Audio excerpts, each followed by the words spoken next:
কুদার বিন Salif. সে ছিল লাল গায়ের রঙের, নীল চোখের এবং অত্যন্ত নিষ্ঠুর প্রকৃতির এক লোক। তাকে বলা হয় ইতিহাসের অন্যতম হতভাগ্য ব্যক্তি। তারা গভীর রাতে এক গোপন গুহায় বসে পরিকল্পনা করল। তারা ঠিক করল, কাল যখন উটনি পানি খেয়ে ফিরবে তখন পাহাড়ের চিপায় লুকিয়ে থেকে তার উপর হামলা করবে। পরদিন সূর্য তখনও ঠিকমতো ওঠেনি, বাতাস ছিল থমথমে। উটনিটি তার বাচ্চাকে নিয়ে পানি খেয়ে হেলতে দুলতে ফিরে আসছিল। সে জানতো না যে মানুষের উপকারের জন্য সে দুধ দেয়, সেই মানুষই আজ হাতে তলোয়ার নিয়ে তার রক্ত ঝরানোর জন্য অপেক্ষা করছে। রাস্তার এক বাঁকে, যেখানে পাহাড়ের আড়াল ছিল, সেখানে লুকিয়েছিল সেই 9 জন ঘাতক। যেই উটনিটি তাদের কাছাকাছি এলো, হঠাৎ একজন তার দিকে তীর ছুড়ল। তীরটি উটনির পায়ে বিঁধল। যন্ত্রণায় উটনিটি চিৎকার করে উঠল। সে পালানোর চেষ্টা করল, কিন্তু তখনই সেই দলের সর্দার নিষ্ঠুর কুদার বিন সালিফ তলোয়ার নিয়ে লাফিয়ে পড়ল। সে উটনির পেছনের পায়ের রগ বা পেশি তলোয়ারের এক কোপে কেটে ফেলল। বিশাল শরীরে সেই উটনিটি ধড়াস করে মাটিতে পড়ে গেল। তার আর্তনাদে আকাশ বাতাস কেঁপে উঠল। এরপর বাকি সন্ত্রাসীরা পঙ্গপালের মতো তার উপর ঝাঁপিয়ে পড়ল। একের পর এক তলোয়ারের আঘাতে আল্লাহর সেই পবিত্র নিদর্শন, সেই মাসুম প্রাণীটিকে তারা নির্মমভাবে জবাই করে ফেলল। রক্তে ভেসে গেল সেই পাহাড়ের মাটি। আর সেই দৃশ্য দেখে উটনির ছোট বাচ্চাটি ভয়ে চিৎকার করতে করতে পাহাড়ের উপর উঠে গেল। তাফসির কারকগণ বলেন, বাচ্চাটি পাহাড়ের চূড়ায় উঠে আকাশের দিকে মুখ করে 3 বার চিৎকার করেছিল, যেন সে তার রবের কাছে নালিশ জানাচ্ছিল, হে আল্লাহ, ওরা আমার মাকে মেরে ফেলেছে। এই জঘন্য কাজটি করার পর তাদের ভয় পাওয়ার কথা ছিল, কিন্তু না, তাদের স্পর্ধা দেখুন। তারা উটনির মাংস কেটে ভাগ করে নিল। তারপর হাসতে হাসতে হযরত সালেহ আলাইহিস সালামের কাছে এলো। তাদের হাতে তখন রক্তের দাগ।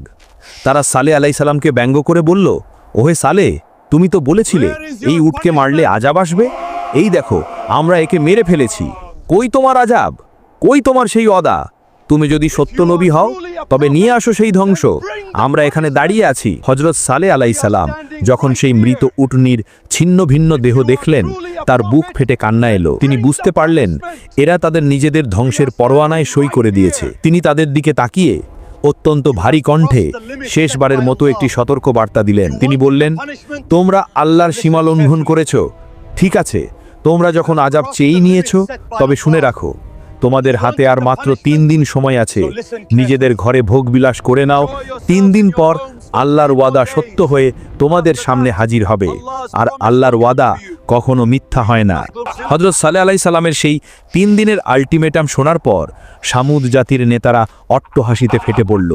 তারা বলল, 3 দিন?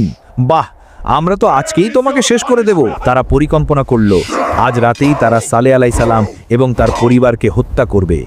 কিন্তু তারা জানতো না, আল্লাহ যখন কাউকে রক্ষা করেন, পৃথিবীর কোনো শক্তি তাকে স্পর্শ করতে পারে না। তারা যখন নবীর ঘরের দিকে এগোচ্ছিল, আসমান থেকে ফেরেশতারা পাথর বর্ষণ করে সেই ষড়যন্ত্রকারীদের সেখানেই ধ্বংস করে দিল। এটা ছিল মূল আযাবের পূর্ব লক্ষণ। তারপর শুরু হলো সেই ভয়ঙ্কর কাউন্টডাউন। প্রথম দিন বৃহস্পতিবার ভোর হলো। সামুদ জাতির লোকেরা ঘুম থেকে উঠে একে অপরের দিকে তাকালো এবং আঁতকে উঠল। তাফসিরের কিতাবে এসেছে, তাদের সবার চেহারা হঠাৎ হলুদ হয়ে গেছে। মনে হচ্ছে তাদের শরীর থেকে সব রক্তই শুষে নেওয়া হয়েছে। ভয়ের এক হিমশীতল স্রোত তাদের শির দ্বারা দিয়ে বয়ে গেল। তারা বুঝতে পারল সালেহ যা বলেছিল তা ঘটতে শুরু করেছে। কিন্তু তাদের অহংকার এতই বেশি ছিল যে তারা তবুও তওবা করল না। তারা অপেক্ষা করতে লাগলো। দ্বিতীয় দিন শুক্রবার সূর্য উঠল। আজ তাদের চেহারা আর হলুদ নয়, আজ সবার চেহারা হয়ে গেল টকটকে লাল, যেন তাদের চামড়ার নিচে আগুন জ্বলছে। আতঙ্কে তারা ছোটাছুটি শুরু করলো। কান্না আর হাজারিতে আকাশ ভারী হয়ে উঠল। তারা বুঝতে পারল তাদের সময় শেষ হয়ে আসছে, কিন্তু হায়, তখন আর ফিরে আসার কোনো পথ ছিল না। তৃতীয় দিন শনিবার। আজকের সকালটা ছিল সবচেয়ে ভয়াবহ। ঘুম থেকে উঠে তারা দেখল তাদের সবার চেহারা কয়লার মতো মিশমিশে কালো হয়ে গেছে।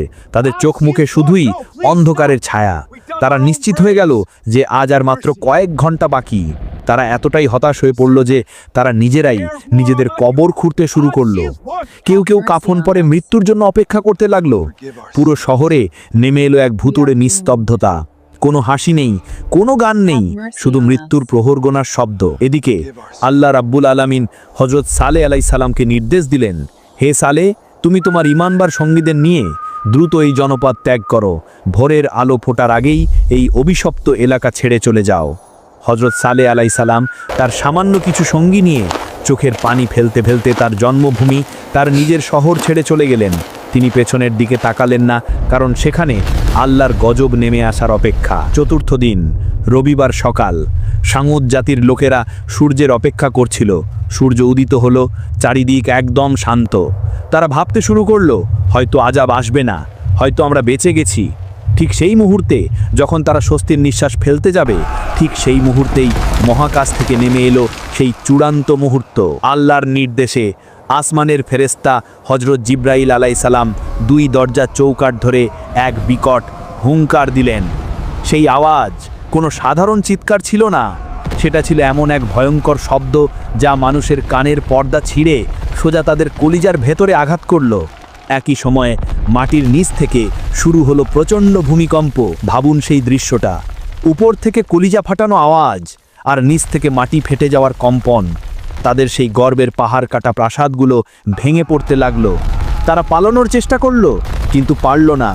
সেই আওয়াজের তীব্রতায় তাদের সবার হৃৎপিণ্ড বুকের ভেতরেই বিস্ফোরিত হয়ে গেল। কারো মুখ দিয়ে একটা শব্দও বের হলো না। তারা যে যেখানে ছিল, কেউ বসে, কেউ দাঁড়িয়ে, কেউ শুয়ে, ঠিক সেই অবস্থায় তাদের মৃত্যু হলো। তাদের হাঁটু গেড়ে উপুর হয়ে পড়ে থাকার দৃশ্য দেখে মনে হচ্ছিল যেন তারা কোনো দিন এই পৃথিবীতে বেঁচে ছিল না। মুহূর্তে একটা পুরো জাতি যারা নিজেদের অমর ভাবত, তারা শুকনো খড়কুটোর মতো ধ্বংস হয়ে গেল। আজ সৌদি আরবের মাদায়েন সালে এলাকায় গেলে এখনও সেই পাহাড় কাটা ঘরবাড়িগুলো দাঁড়িয়ে আছে, কিন্তু ভেতরে কেউ নেই। বাতাস সেখানে হু হু করে কাঁদে। আল্লাহ নিদর্শন রেখে দিয়েছেন কিয়ামত পর্যন্ত আসা মানুষের জন্য। এই ঘটনা আমাদের শেখায়, শক্তি, টাকা বা ক্ষমতা থাকলেও আল্লাহর ধরা থেকে বাঁচা যায় না। সামুদ জাতি উটনীকে হত্যা করে ভেবেছিল তারা জিতে গেছে, কিন্তু আল্লাহর এক আওয়াজেই তারা ইতিহাসের আস্তকুড়ে নিক্ষিপ্ত হয়েছে। তাই আসুন আমরা আমাদের গুনহার জন্য আল্লাহর কাছে তওবা করি, আল্লাহর দেওয়া সীমার ভেতরে থাকি, কারণ মৃত্যু কখন কোন দিক থেকে আসবে তা কেউ জানে না। আল্লাহ আমাদের সবাইকে সামুদ জাতির মতো পরিণতি থেকে রক্ষা করুন। আমিন।